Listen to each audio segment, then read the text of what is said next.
inkuru y'umubabaro kuva ejo kugira kizogera 17 aho perezida w'igihugu ca Tanzania yasezeye isi. Bimwe mu bintu byari bitangaje cyane ko ni umwe mu baperezida hari haheze iminsi havuga ko amajambo yuko yoba agwaye, ariko haba leta haba n'abandi bantu bakagenda bivihakana. Rero nk'uko byatangajwe ejo kuri televiziyo y'igihugu ca Tanzania na cegera c'umukuru w'igihugu ca Tanzania Samia Salum Hassan, nuko perezida w'igihugu ca Tanzania atakiri mu isi y'abazima nk'uko benshi bavyibaza, akaba yasezeye isi azize ingwara y'umutima, ndetse kino gihugu kikaba caje kuba gishiraho ikigandaro c'imisi 14 amajarapo y'igihugu nayo akazoryuzwa kugeza hagati nk'uko vyatangajwe na Samia Salum Hassan. Tumwumvirize. Alilazwa tarehe 6 Machi mwaka huu katika taasisi ya moyo ya Jakaya Kikwete kwa tatizo la mfumo wa umeme. Tatizo la moyo la mfumo wa umeme ambalo kitaalamu linajulikana kama chronic atrial fibrillation, ambalo alikuwa nalo kwa zaidi ya miaka 10. Aliruhusiwa tarehe 7 Machi mwaka huu na kuendelea na majukumu yake.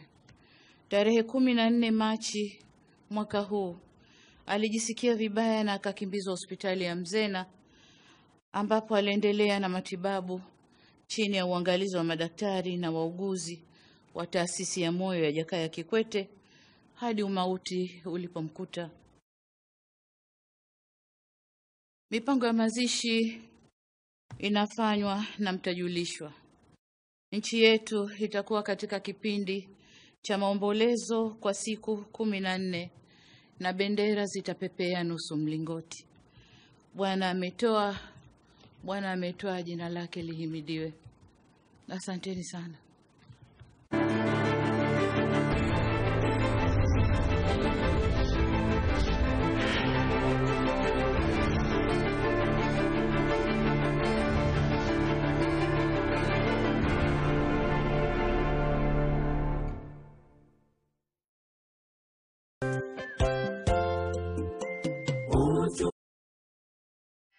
Yavutse ku igenekerezo rya 29 z'ukwezi kw'icumi umwaka w'igihumbi kimwe n'amajana 959 avukira mu gisagara ca Chato kiri ubu mu ntara ya Geita, kera akaba hari muri Kagera. Ni umwe mu batama badasanzwe bakoze ibidasanzwe na cyane mu gihugu ciwe ca Tanzania, ariko kandi yakora n'ibidasanzwe na cyane mu karere, aho ndetse kubera ibikorwa yagiye akora akaba yarahawe n'akazina kitwa Bulldozer.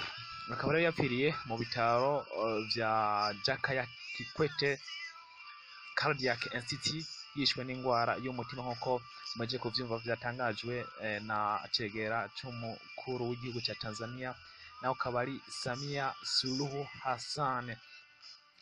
Uko yabitangaje rero ngo yari amaranye ino ngwara imyaka ishika 10, akaba rero apfuye cyangwa asezeye isi ari umwe mu baperezida bavugwa cyane kuba baragerageje guhangana cyane n'icyorezo ca coronavirus, ariko kandi akaba ari n'umwe mu baperezida twavuga yuko atatinya umuzungu.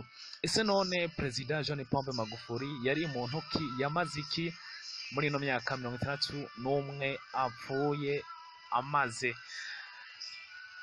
No kugira yuko perezida John Pombe Magufuli nkuko nakubwiye yavukiye mu ntara ya Geita igenekerezo rya 29 z'ukwezi kw'icumi umwaka wa 1959, akaba yarize amashuri mato mato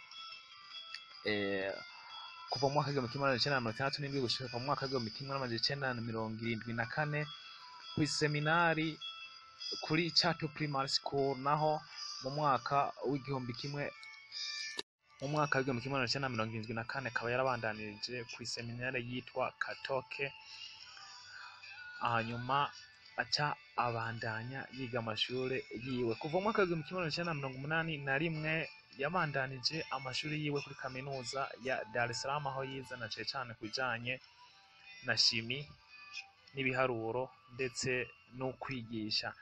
Yaronkeye ndetse na doctora muri shimi, aho tuvuga yuko yanagiye kandi guhagararira no mugabo atarasanzwe, n'umugabo w'ijunja n'ijambo John Pombe Magufuli, perezida w'igihugu cya Tanzania, nka ambasaderi w'igihugu cya Tanzania mu Bwongereza. Ndakwibutsa yuko yatanguye politike mu mwaka w'1995, aho yatanguriwe kuba depite gushika mu mwaka wa 2000. Kuva mu mwaka wa 2000 gushika mu mwaka wa 2006 yarabaye ministre w'abakozi n'imirimo. Kuva mu mwaka wa 2006 kandi gushika mu mwaka wa 2008 yarabaye ministre w'ubutaka canke mushikiranganje w'ubutaka. Kuva mu mwaka wa 2008 kugeza mu mwaka wa 2010 yarabaye umushikiranganje w'uburimyi n'ubworozi. Kuva mu mwaka wa 2010 kugeza mu mwaka wa 2015 yabaye ministre w'abakozi ndetse na kazi, aho kuva mu mwaka wa 2015 gushika mu mwaka wa 2020 yatsinze akaba yari perezida w'igihugu.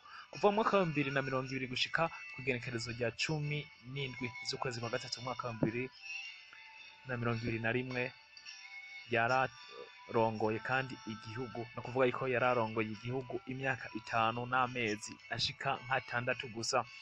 Perezida John Pombe Magufuli ni umwe mu baperezida yubahwa n'abantu benshi na cyane cyane hano mu karere, ariko kandi n'imbere mu gihugu kubera ibikorwa yagiye akora, aho ndetse bari baramuhaye n'akazina ka bulldozer kubera ibikorwa yakoze. Ni perezida atarasanzwe, aho ndetse akaba yarakubise inshuro cyane cyane abazungu ku bijanye n'ikiza ca coronavirus, aho yagiye abakubitira inkoni niniya, inkoni ishushe, abantu bose bibaza yuko coronavirus aho bakwiye kuyitwaza ntibaje ku mirimo, ahubwo bakavuga ati abanyatanzania mwese nimuje ku mirimo mukore kugira ngo dutsinde inzara, kuko coronavirus ni umupango w'abazungu.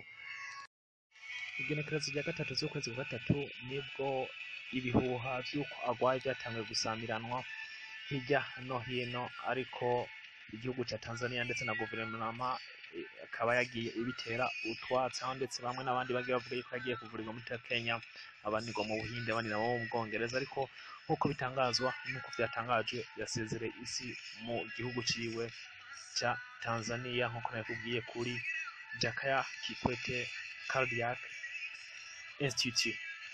Ni perezida rero twavuga yuko duhomvye, Afrika ihomvye cyane, akarere gahomvye, ndetse n'isi yose ihomvye, kuko n'umwe mu perezida isi yose izokwama yibuka. Reka tuvuga ati condoléances ku banyatanzania, condoléances kuri twebwe Abarundi, kuko hari zishi twariko turigira kuri uno mu perezida, ariko kandi condoléances ku muryango wiwe wose.